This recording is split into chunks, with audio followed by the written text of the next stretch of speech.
Muy buenas noches a todos mis hermanos y hermanas. Vamos a comenzar de inmediato nuestro servicio de meditación en el nombre de nuestro Señor Jesucristo. Los últimos 2 domingos estuvimos hablando acerca de los falsos profetas, y este es un tema muy relevante, mis hermanos, puesto que es la marca, la señal que nuestro Señor Jesucristo indicó caracterizaría los últimos tiempos. El día de hoy vamos a meditar nuevamente en este tema y hemos titulado nuestra meditación Nunca os conocí.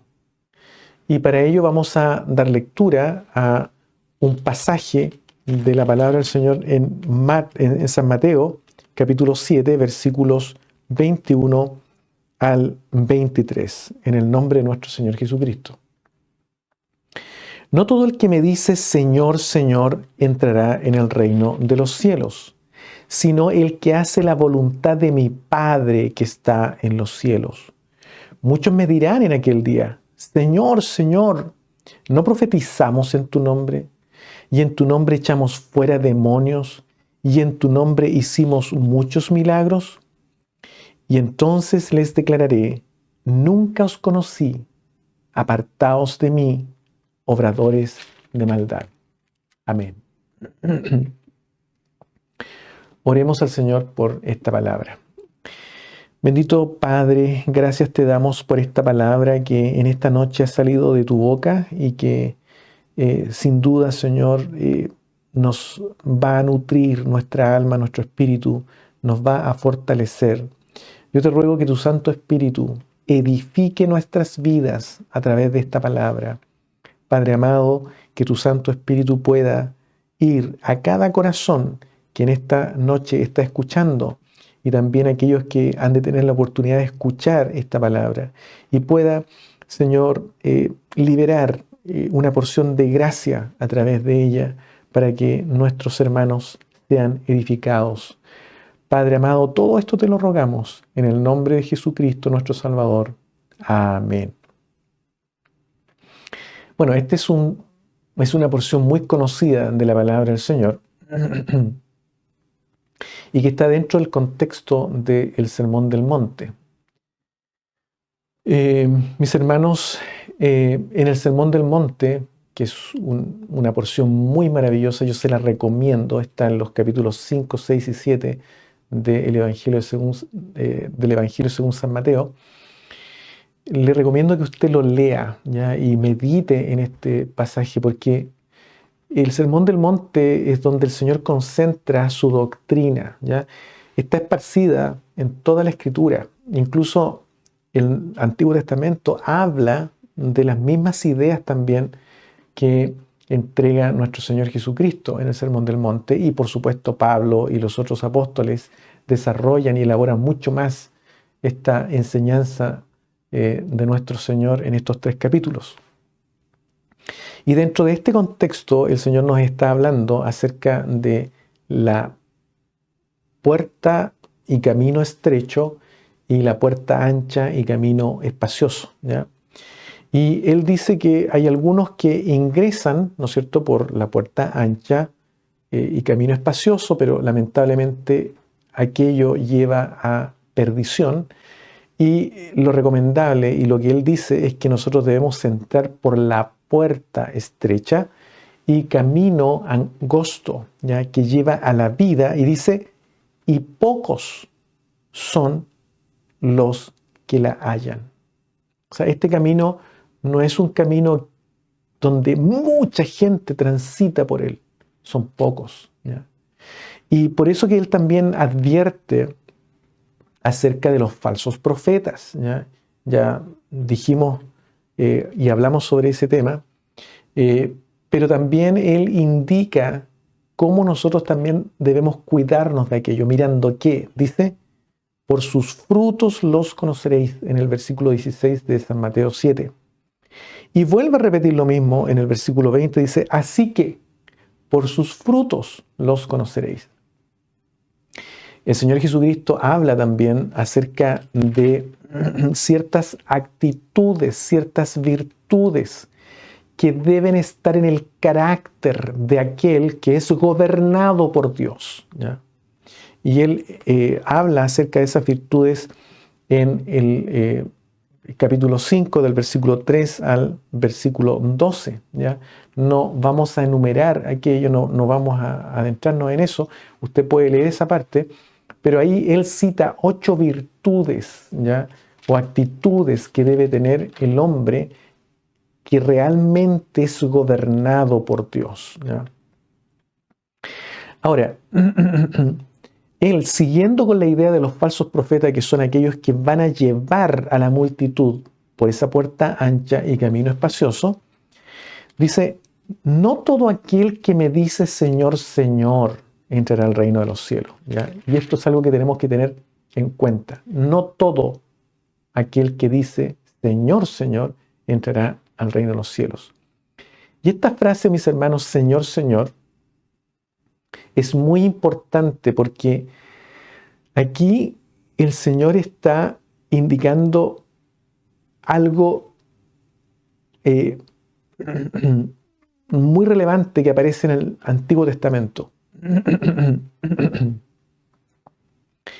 el Antiguo Testamento hay muchos lugares donde aparece la expresión Señor Jehová, ¿ya? Y esta expresión Señor Jehová está compuesta por 2 palabritas en hebreo. Una dice Adonai y la otra es el tetragramatrón, ¿ya? Donde se encuentran juntitas estas 2 palabras, se traducen en nuestras Biblias como Señor Jehová. Ahora bien, la primera vez que se tradujo la Torá a un idioma distinto del hebreo fue al idioma griego. Y eso ocurrió por allá por el año 250 al 300 a.C.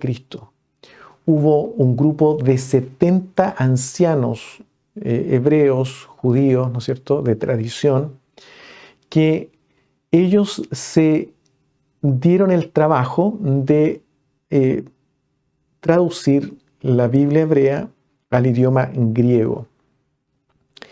Y curiosamente, donde aparece esta expresión Adonai más el tetragramatrón, ellos tradujeron al griego utilizando la palabra Kyrie, Kyrie, ¿ya? Kyrie, Kyrie. Y esa es la expresión que el Señor Jesucristo está usando. Cuando Él dice, no todo el que me diga Señor, Señor. Entonces, quienes están escuchando esta palabra en esa época, inmediatamente están entendiendo que Él está diciendo, no todo el que me diga Señor Jehová entrará en el reino de los cielos.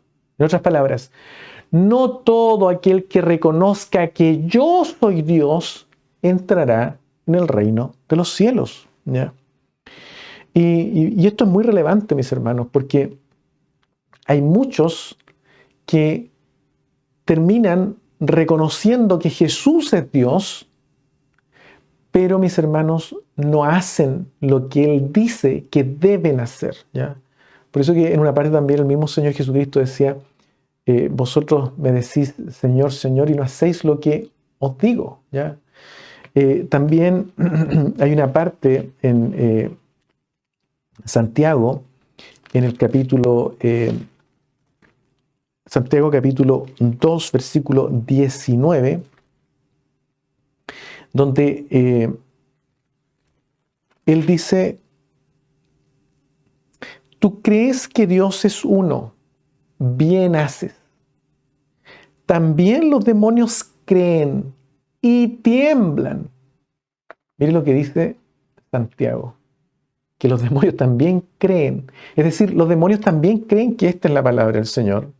Los demonios también creen que Jesucristo vino a la tierra y tomó cuerpo, ¿no es cierto?, humano, carne humana.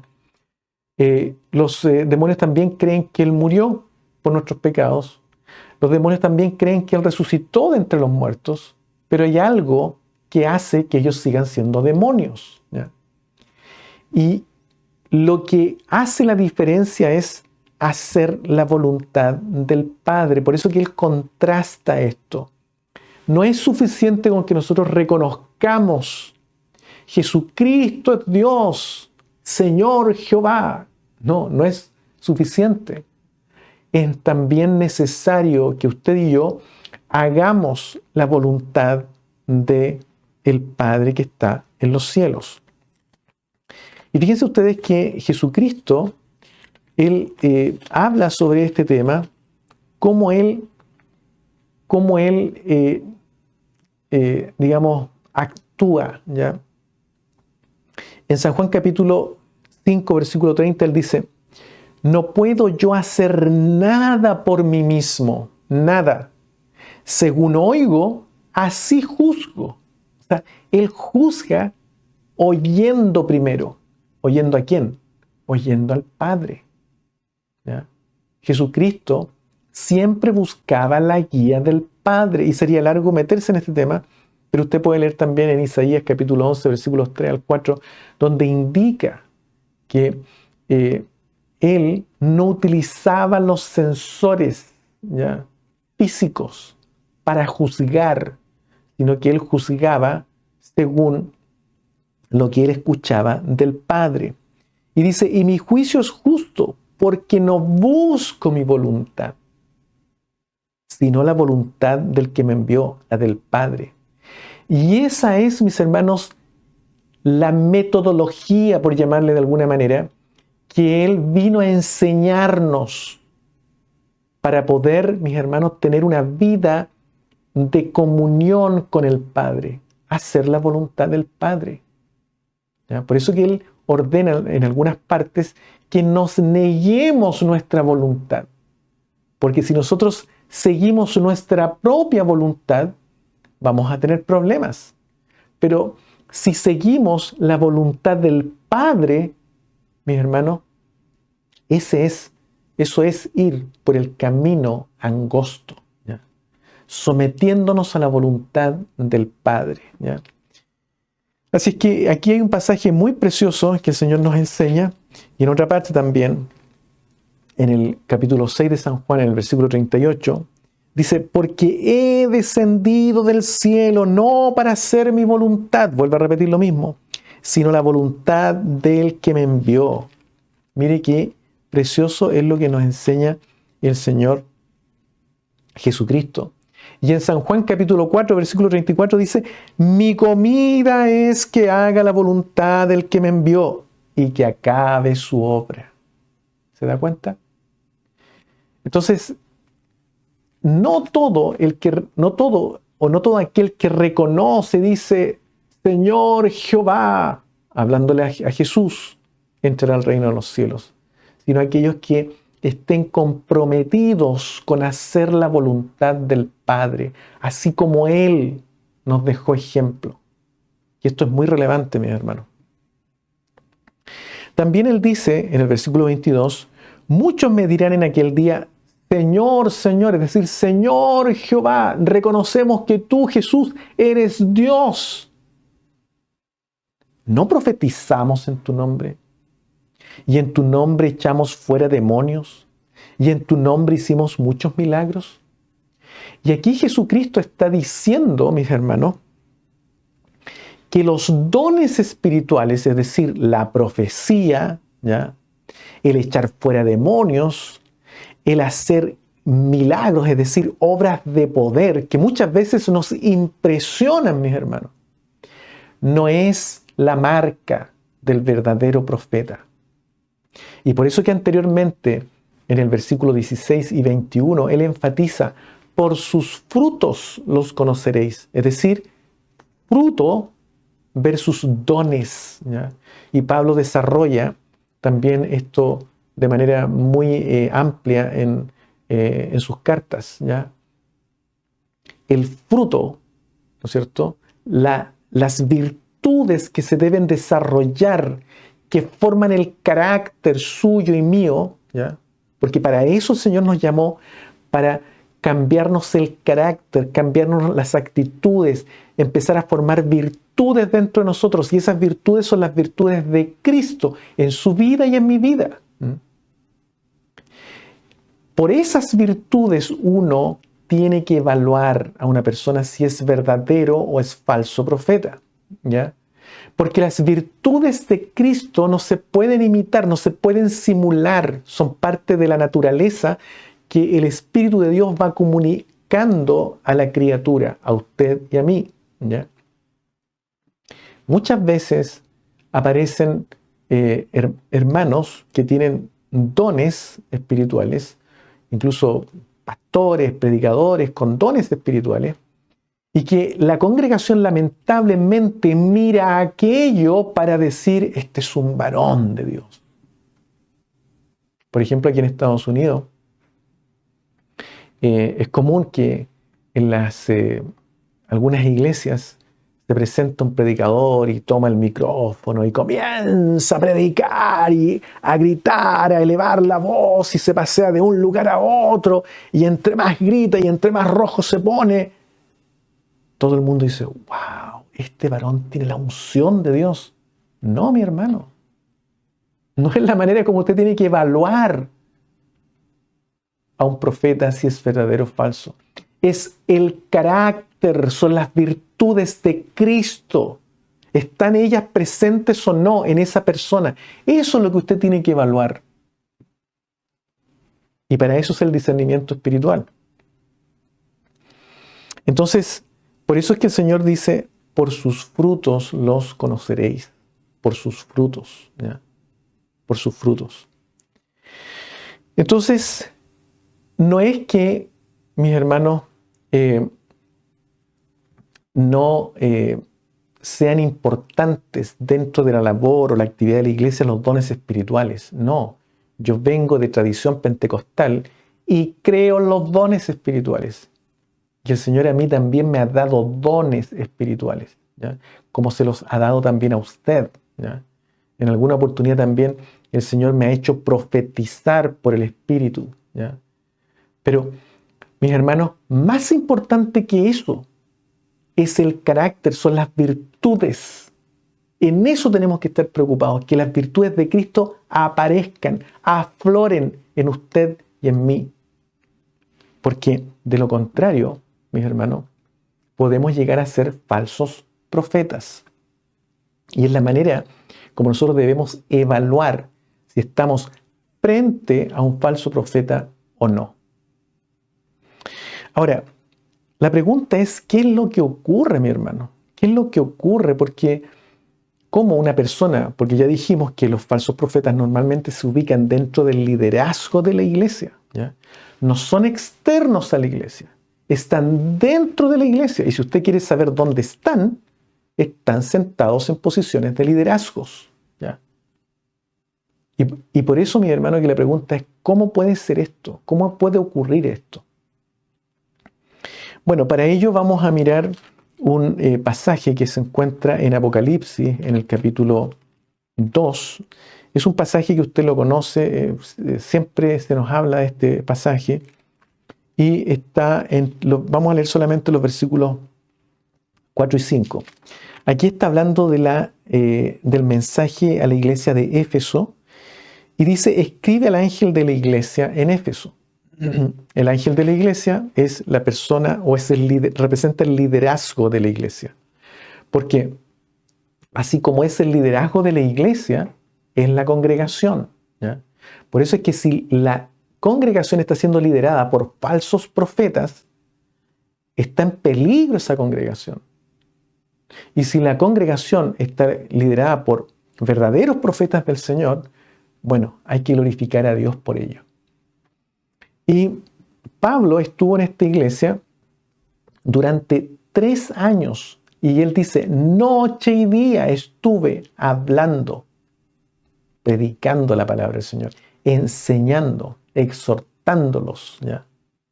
Por lo tanto, ellos tenían buena doctrina. Sin embargo, en el versículo 4 dice, pero tengo contra ti que has dejado tu primer amor. Y le dice en el versículo 5, recuerda por tanto de dónde has caído y arrepiéntete y haz las primeras obras. Pues si no, vendré pronto a ti y quitaré tu candelero de su lugar si no te hubieres arrepentido. Bueno, lo que está diciendo acá el Señor es que el dejar el primer amor, el abandonar el primer amor, el alejarse del primer amor, ¿ya?, es un pecado. Y por eso que Él dice que hay que arrepentirse de aquello, ¿ya? Pero justamente cuando ocurre esto, mi hermano, porque es peligroso dejar el primer amor, hay algunos que entienden que dejar el primer amor tiene que ver con perder el entusiasmo, ¿ya? Hay algunos que dicen, yo cuando llegué al Señor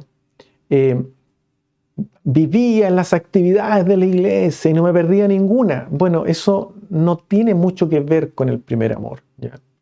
El primer amor, mis hermanos, tiene que ver con dejar que Dios tenga el primer lugar en su vida, mi hermano, ¿ya?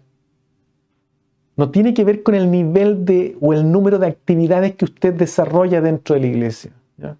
Porque si fuera por eso, entonces, a medida que la persona envejece físicamente y en forma natural tiene que dejar muchas actividades, estaría perdiendo su primer amor. No, mi hermano. El primer amor tiene que ver con que Dios ya no es prioritario en mi vida. Y eso también lo enseña Pablo. Dejar el primer amor tiene que ver con que yo dejo o poco a poco empiezo a abandonar a Dios. Y el Señor dice, ese es un pecado. Y por lo tanto, arrepiéntete. Vuelve a lo primero. O sea, que Dios vuelva a tener el primer lugar en tu vida. De lo contrario, dice, quitaré tu candelero de su lugar si no te hubieres arrepentido. ¿Ya? Es decir, Dios los va a dejar. Él los va a dejar. ¿Ya? Va a quitar el candelero de ese lugar. Y obviamente se van a manifestar muchas cosas, mis hermanos, errores, problemas, situaciones alejadas de la palabra del Señor, producto de esa situación, de que Dios dejó de ser lo prioritario, lo primero, ¿ya?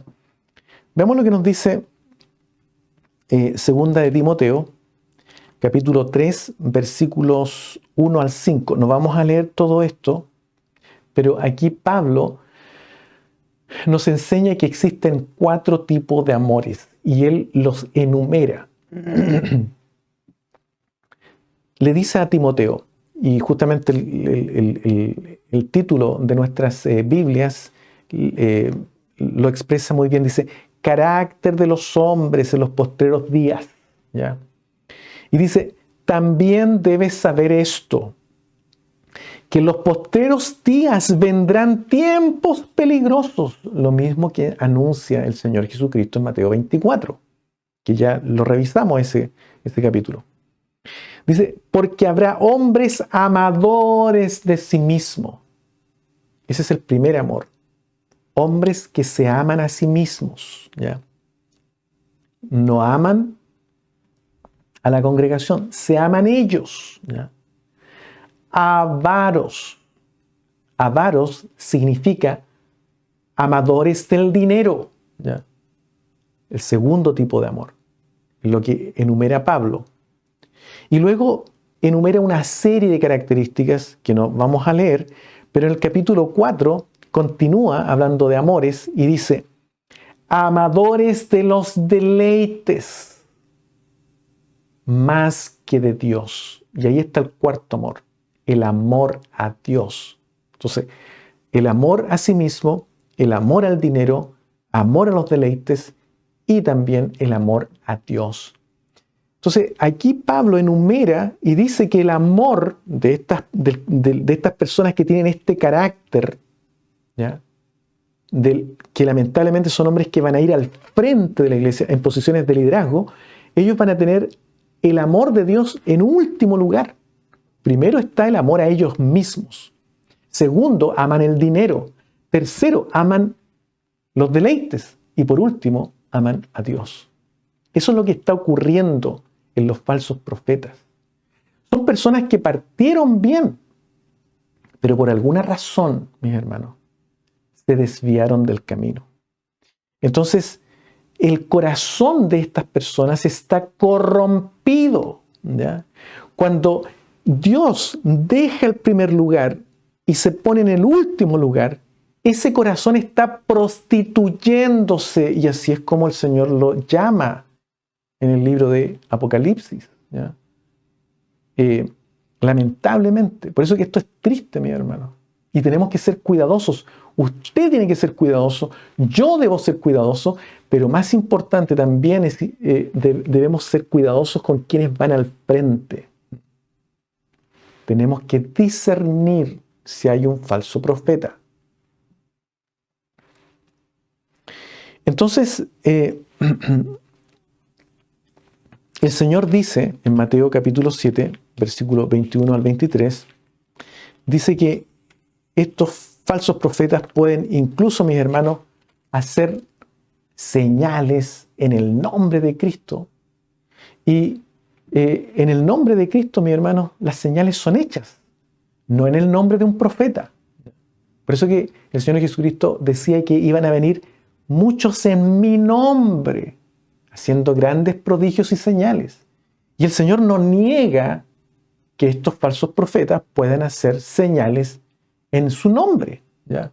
No lo niega Él, sino que Él dice que para aquellos que aún teniendo dones espirituales, ¿ya?, pero que no tienen fruto, virtudes de Cristo en sus vidas, en su carácter, sino que lamentablemente pusieron a Dios en último lugar en su corazón, lo único que les espera es, mis hermanos, una sentencia que está en el versículo 23. Nunca os conocí, apartados de mí, hacedores de maldad. Ahora, ¿qué es lo que está ocurriendo en el corazón de esas personas que dejaron a Dios, ¿no es cierto?, y pusieron a Dios en último lugar y se aman a sí mismos? Ocurre, mis hermanos, que cuando son llamados al ministerio, al ministerio por Dios, cuando Dios los llama al ministerio, ese llamado puede ser genuino. Sin embargo, lamentablemente ese llamado puede hacer daño también a la persona si no se cuida. Por eso es que cada vez que usted reciba algo de parte del Señor, lo que usted debe hacer es humillarse delante del Señor. Humillarse delante del Señor. Pero muchas veces estas personas creen que porque Dios los llamó al ministerio, son mejores que el resto. Piensan que Dios, mis hermanos, los tiene en un lugar de privilegio a ellos, en circunstancias que Dios no hace excepción de personas, mi hermano. Simplemente los llama a servir. Ellos creen que están muy bien con Dios. Por eso están en esa posición. Por eso es que Dios me llamó a mí. Dios me tenía escogido para esto. Entonces entra como una especie de arrogancia de la que cita Pablo. Eso es amor a sí mismo. Hay un alto concepto de sí, lamentablemente. Y por eso es que hacen lo que ellos quieren, ¿ya? No aceptan opiniones, ¿ya? Aunque les digan van por mal camino, aquí yo hago lo que yo quiero, ¿ya? Así, porque tienen un alto concepto de sí mismos, ¿ya? Muchas veces, mis hermanos, maltratan a la congregación y ellos se ponen en un pedestal y maltratan a la congregación porque tienen un alto concepto de sí mismos y alardean de cosas pequeñas, mi hermano. Logros que pudieron haber tenido en su vida antes del ministerio, la agrandan como para mostrar que ellos dejaron todo por el Señor. Mi hermano, el Señor dejó todo por nosotros. No hay nada que nosotros hayamos dejado por el Señor. Y como se encuentran en ese lugar de jerarquía, lamentablemente el encontrarse en esa jerarquía y sintiendo que tienen personas, ¿ya?, a su cargo, aunque debieran estar enseñándolas por el buen camino, pero sintiendo aquello porque están con un corazón corrompido, entra lo que se conoce como autoindulgencia, autocomplacencia, autoperdón, automisericordia, ¿ya? Conmigo soy misericordioso, con el resto aplico normas, aplico reglas, ¿ya? Entonces, cuando esto ocurre, mis hermanos, el falso profeta tiene una de dos tipos de enseñanza. Y esto es lo que usted va a encontrar. Por un lado, puede caer en el legalismo, ¿ya? Y el legalismo consiste en decirle a la congregación o enseñarle: no eres libre para pecar. Hermano, usted no es libre para pecar. Por lo tanto, necesita una norma, necesita una regulación. No haga esto, no haga esto otro, no haga esto otro. Haga esto. Yo le autorizo para que haga esto otro. Reinterpreta la Escritura para enseñar normas humanas, tradiciones humanas. ¿Por qué? Porque ellos enseñan a la iglesia: no eres libre para pecar. Pero lamentablemente, mis hermanos, como ellos son autoindulgentes, ellos sí se dan gustos que prohíben a la congregación. Por ejemplo, en una oportunidad, en Estados Unidos, visitó la iglesia un pastor que yo conocí, la iglesia donde de la cual provengo, y ese pastor yo lo conocía desde Chile, y bueno, cuando llegó acá, obviamente conversamos, y ese pastor era muy conocido por enseñar muchas cosas relacionadas con el legalismo. Por ejemplo, por hermanos que asistían a su iglesia y que a algunos también les gusta este tipo de predicación. No, mi pastor, él es muy estricto con la televisión y él prohíbe la televisión y no da púlpito a quien tenga televisión porque las cosas del Señor son serias, ¿ya? Sin embargo, cuando ese pastor estuvo en Estados Unidos, a mí me pidió, cuando íbamos entrando a un negocio de electrónicos, me dijo: ¿por qué no me ayuda a buscar una televisión que sea chiquitita? Que no sea grande, algo chiquitito, me dijo, para que el pecado no sea tan grande. A ver si podemos encontrar alguna. Hermanos, ¿se da cuenta? Él prohíbe algo a la iglesia, pero él sí es autoindulgente con él. Se perdona eso. ¿Por qué?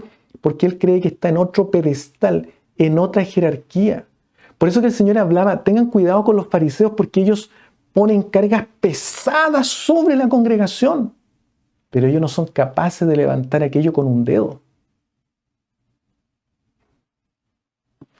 Porque tienen un alto concepto de sí. No, yo estoy bien, el Señor me llamó al ministerio, soy un siervo del Señor.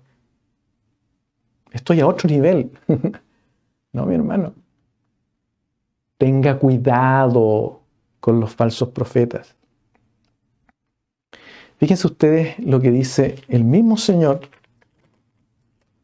en el capítulo 23, porque, bueno, ese pastor vino a Estados Unidos y él andaba predicando el Evangelio, ¿ya? Pero fíjese lo que dice Mateo capítulo 23 en el versículo 15. Dice: ¡ay de vosotros, escribas y fariseos hipócritas! Porque recorréis mar y tierra para ser un prosélito, y una vez hecho, le hacéis 2 veces más hijo del infierno que vosotros. ¿Por qué?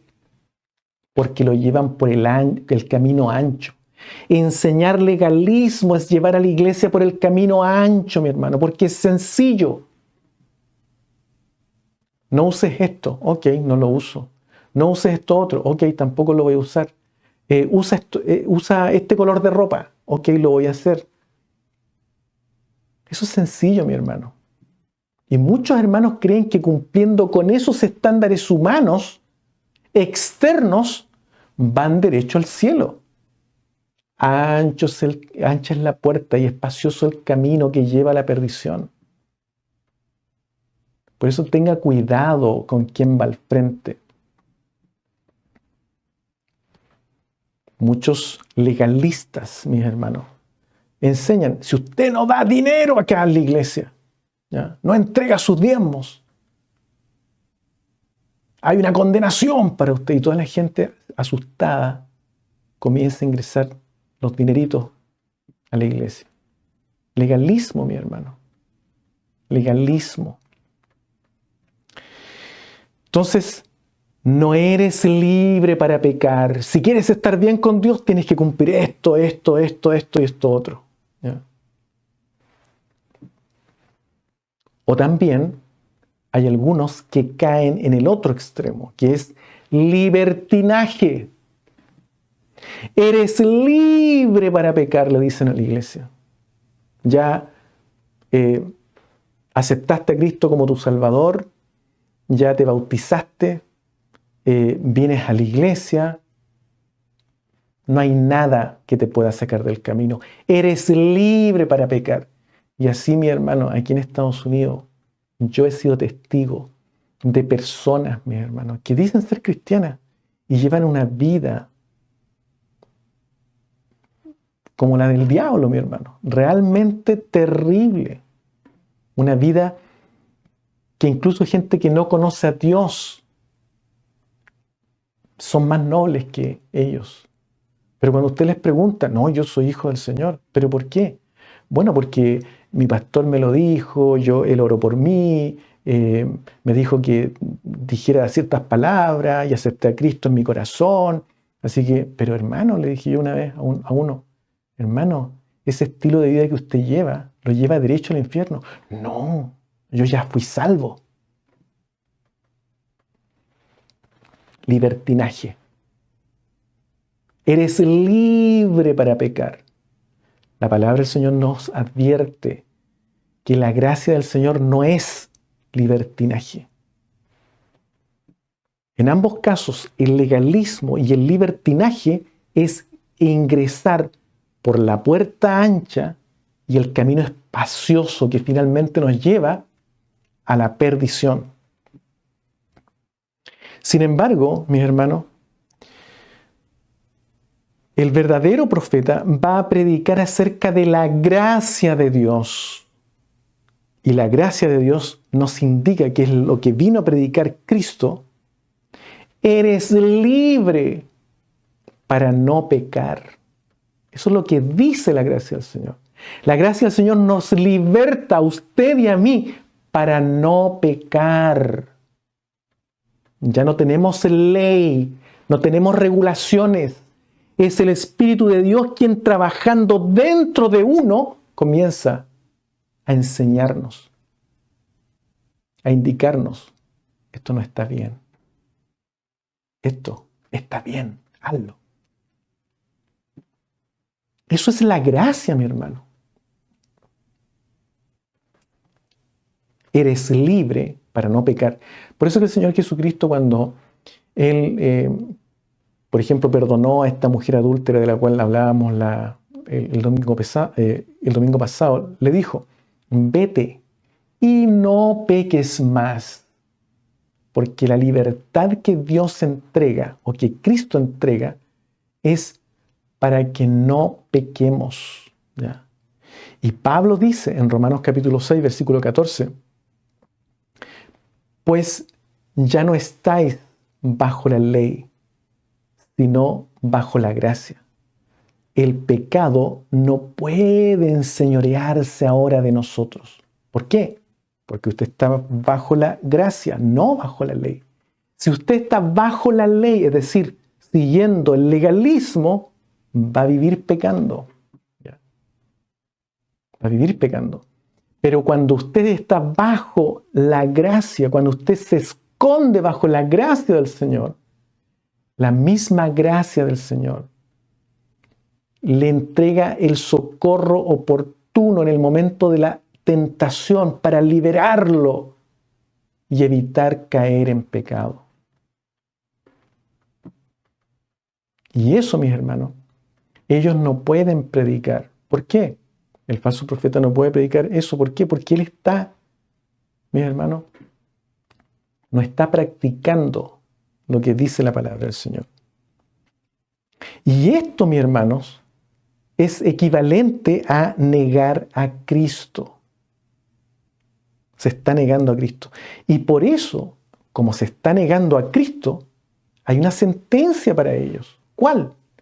Nunca os conocí. Cristo también lo niega. Si yo niego a Cristo, muchas veces algunos dicen, hermano, usted tiene que salir a predicar en la calle porque de lo contrario va a negar a Cristo.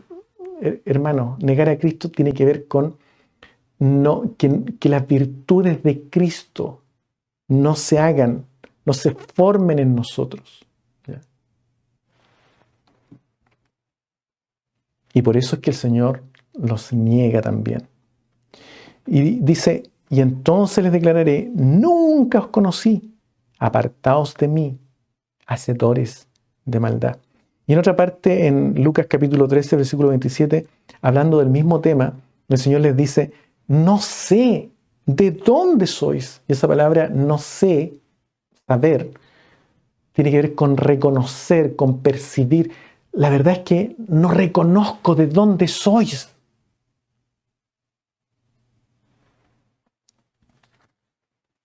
Miren lo que dice segunda a Timoteo, el capítulo 2. Segunda Timoteo, capítulo 2. Versículo 19. Bueno, aquí Pablo también en este capítulo está hablando, o en este pasaje está hablando de dos varones que se desviaron de la verdad y pasaron a ser falsos profetas. Y él dice que empezaron a trastornar la fe de algunos. Y el versículo 19 dice, pero el fundamento de Dios está firme, teniendo este sello. Conoce el Señor a los que son suyos y apártese de iniquidad todo aquel que invoca el nombre de Cristo. ¿Se da cuenta? Cuando el Señor nos conoce, la característica es que vamos apartándonos de iniquidad, porque estamos invocando a Cristo. Nos vamos apartando de iniquidad. Y mis hermanos, y es la razón por la cual en ese mismo pasaje se dice que en el versículo 11 del capítulo 2 dice, palabra fiel es esta, si somos muertos con Él, también viviremos con Él. Si sufrimos, también reinaremos con Él. Si le negáremos, Él también nos negará. Y esa es la sentencia para un falso profeta, porque está negando a Cristo, mi hermano. Está negando a Cristo, enseñando cosas que Él nunca enseñó. Está mostrando a otro Jesús. Está mostrando otro evangelio que no es el evangelio de Cristo. Está negando a Cristo. Y por tanto, Pablo dice, si le negáremos, Él también nos negará.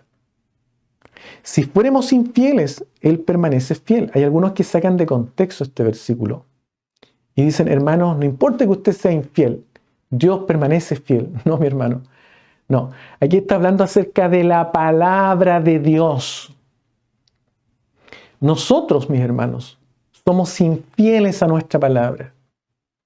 Muchas veces decimos A y hacemos B, ¿ya? Dios es fiel a su palabra. Si Él dice, si tú me niegas, yo te voy a negar, eso se va a cumplir. es una sentencia, ¿ya? Pero es una sentencia que el Señor también entrega en el Sermón del Monte con amor, porque es una advertencia para que evitemos, quienes estamos en posiciones de liderazgo, evitemos ser falsos profetas. Y Él nos muestra el camino, nos muestra cómo debemos actuar. Y, mis hermanos, por eso que en el versículo 24 del Sermón del Monte, en el capítulo 7, dice: cualquiera pues que me oye estas palabras y las hace, le compararé a un hombre prudente que edificó su casa sobre la roca. ¿Se da cuenta? Esa palabra conocer tiene que ver con intimidad, ¿ya? Tiene que ver con intimidad. Tiene que ver con intimidad. Por ejemplo, María, cuando el ángel se le presenta a ella y le dice que va a concebir, y ella le pregunta: ¿pero cómo puede ser esto si yo no conozco varón? Esta palabra conocer tiene que ver con intimidad entre un hombre y una mujer. Es la misma idea acá, pero entre nosotros y Dios tiene que haber intimidad, mi hermano. El espíritu suyo tiene que estar conectado, tiene que ser uno con el Espíritu de Dios, con el Espíritu de Cristo. Por eso es que muchas veces se habla de la unión con Cristo o de la relación personal que tiene que haber con Dios. Tenemos que preocuparnos de esa relación personal con Dios. Y muchas veces estas personas que van en liderazgo, mi hermano, dejan esa relación personal en un segundo, tercer, cuarto plano. ¿Por qué? Porque están más preocupados de otras cosas. Incluso a veces el ministerio, escuché a un pastor, el ministerio, mi hermano, se interpone entre esa relación que yo debo tener con Dios.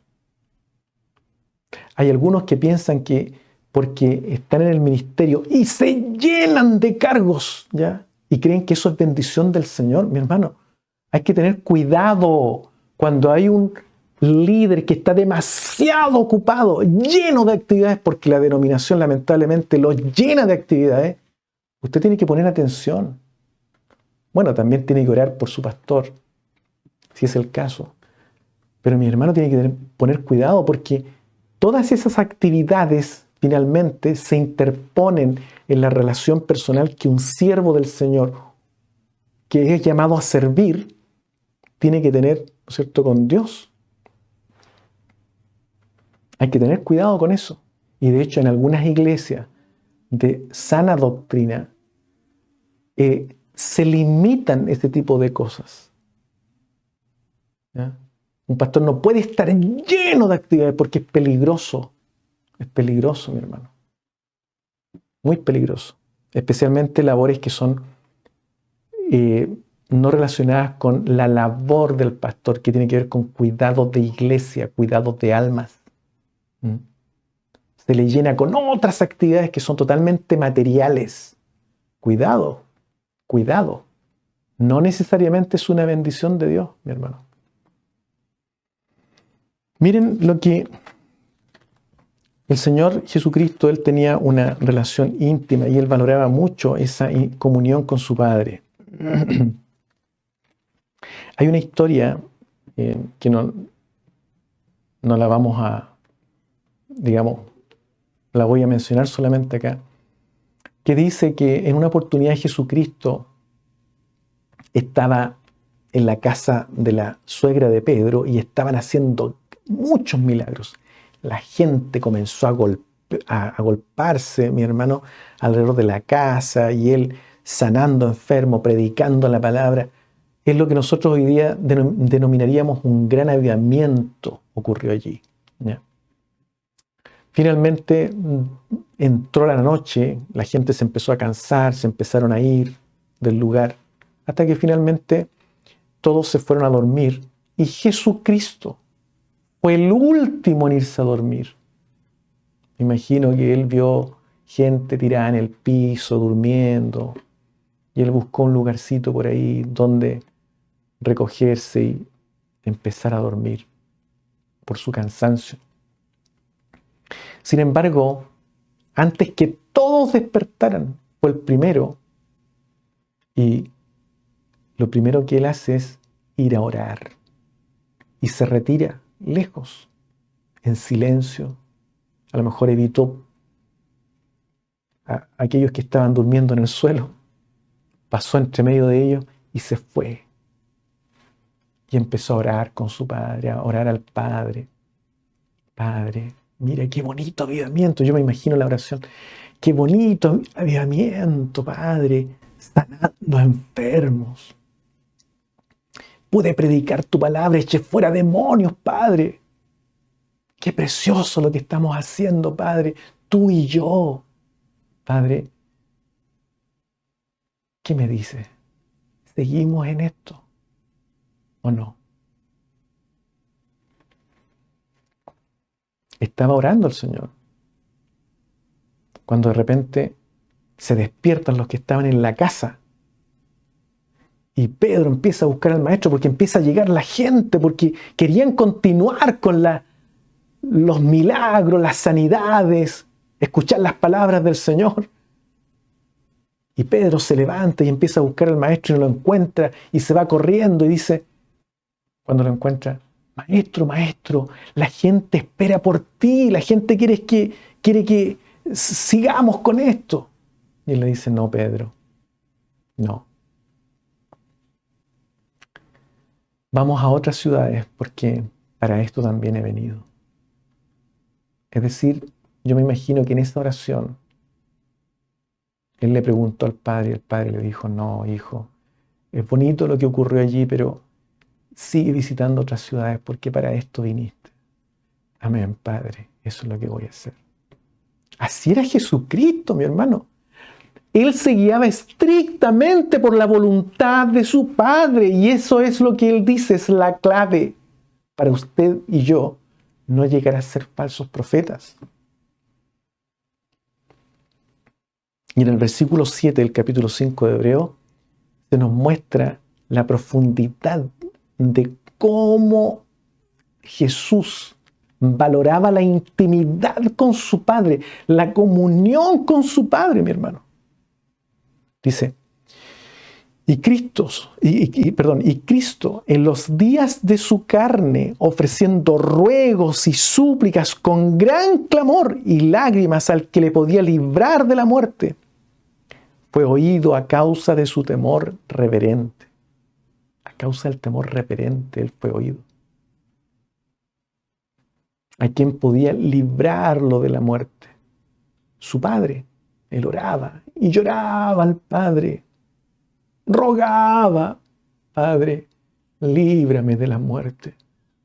No la muerte física, la muerte espiritual. ¿Por qué? Porque él iba a tener que por primera vez en la historia de este Dios trino, tenía que separarse de la comunión con su Padre. Y él valoraba tanto la comunión con su Padre, no le tenía miedo a la muerte física. Él no quería separarse de su Padre. Padre, pasa de mí esta copa. Tengo que cargar todos los pecados de la humanidad y me voy a separar de ti. Él nunca pecó, mi hermano. Se separó de su Padre estrictamente por llevar su pecado y mi pecado. Se separó de su Padre y por primera vez en la historia de este Dios trino se separó la Trinidad. Jesucristo fue separado. Pero ¿qué es lo que hacía él sabiendo esto? En los días de su carne ofrecía ruegos al Padre con lágrimas, es decir, lloraba. Padre, líbrame de la muerte. Líbrame de la muerte, Padre. Y fue oído a causa de su temor reverente. Y las personas que van en liderazgo, eso es lo que tienen que estar haciendo. humillados delante del Señor. Padre, cualquier cosa, menos sacrificar mi relación contigo, Padre, porque eso es lo más importante. Y una vez escuché decir a un pastor anciano, más importante que mi ministerio es mi relación personal con Cristo.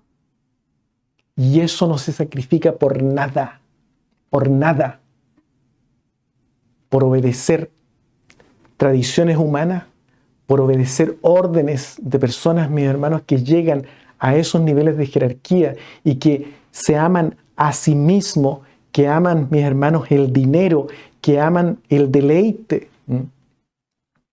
Y vienen a dar órdenes. Y muchas veces esas órdenes van en contra de la palabra del Señor. No, mi hermano, no. Cualquier cosa menos mi relación personal con el Señor. Menos. Y hay hombres que lamentablemente se prestan y no les importa su relación personal. ¿Por qué? Porque perdieron, dejaron su primer amor. El amor a Dios está en cuarto lugar. Se cuidan a sí mismos, se aman a sí mismos.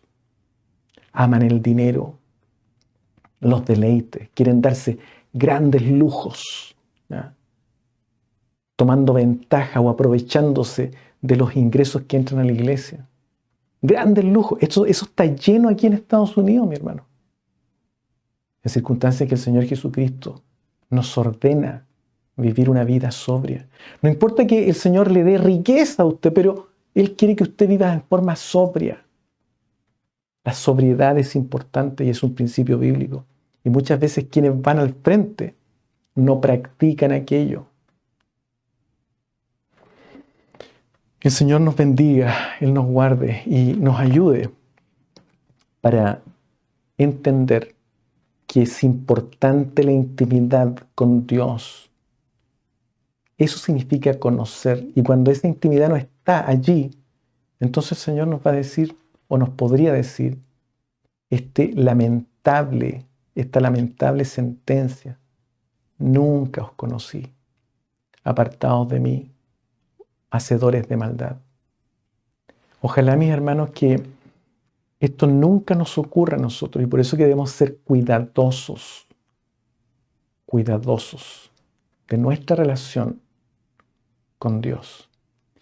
Para nuestro Dios sea toda honra y toda gloria. Oremos al Señor. Bendito Dios y Padre Santo Celestial, gracias te da mi alma, gracias te da mi corazón por esta oportunidad maravillosa de estar, Señor amado, meditando en tu palabra. Yo te ruego que esta palabra sea de mucha edificación personal para cada uno de mis hermanos que tienen la oportunidad de oír. Dios mío, y usted nos ayude para tener cuidado nosotros mismos, Señor, de no caer en estas cosas, Señor amado, que usted advierte en su palabra. Ayúdanos a ser fieles seguidores tuyos. Todo te lo rogamos, todo te lo suplicamos, Padre amado, en el nombre de Jesucristo nuestro Salvador. Amén.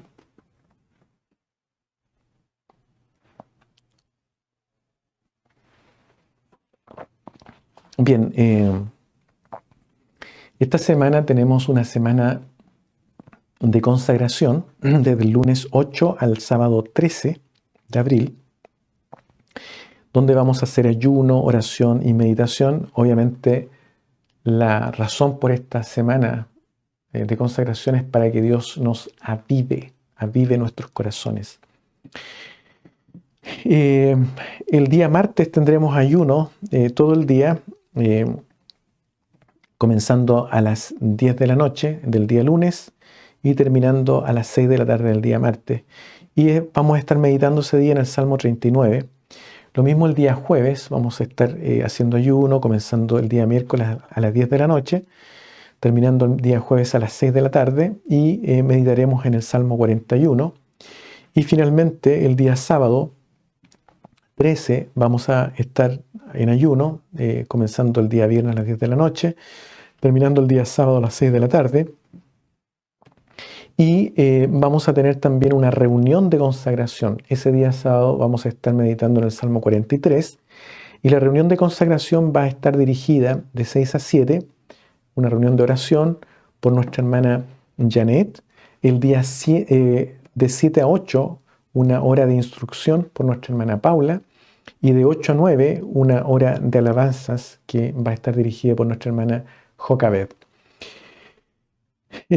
Por supuesto que le invitamos a todos quienes quieran ser partícipes de esta semana de consagración a que se nos una y juntos, no importa que no sepamos quiénes somos, pero juntos, mis hermanos, unidos en el Espíritu, podamos estar en esta semana de consagración.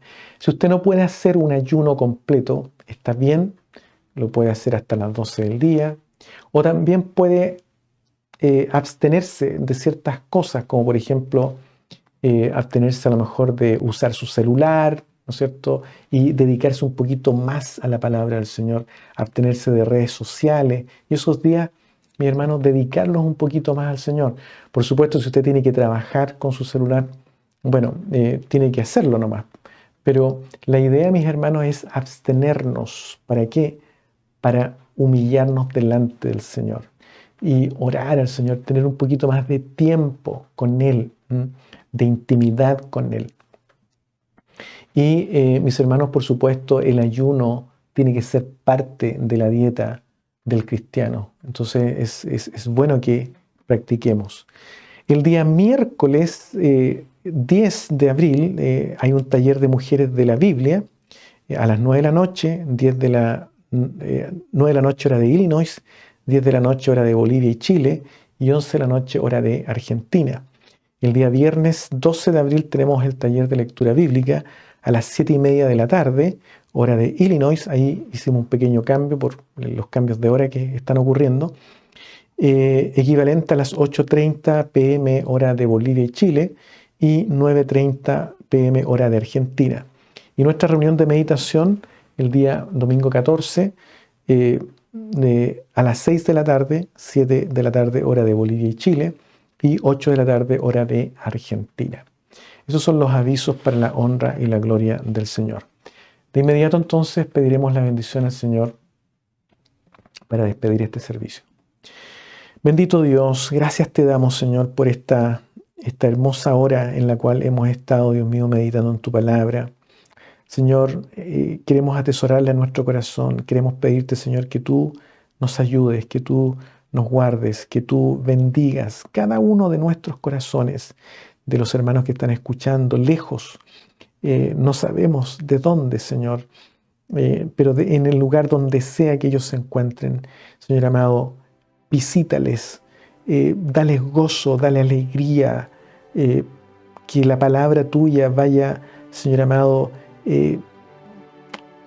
golpeando sus corazones, Padre amado, y vaya también haciendo esa obra transformadora de vida, no solamente en ellos, sino que también en nosotros, en mí mismo, Señor amado. Bendícenos, Padre, aquellos hermanos que están enfermos. Yo te pido que tú des sanidad, pero no sin antes, Señor, dar también salvación a sus propias almas, especialmente por aquellos hermanos que están en esa lista de oración que tenemos, Señor amado. Provee sanidad, transformación de vida para ellos a través de esta bendición que rogamos a ti, Padre, en el nombre de Jesucristo, nuestro amantísimo Salvador. Amén.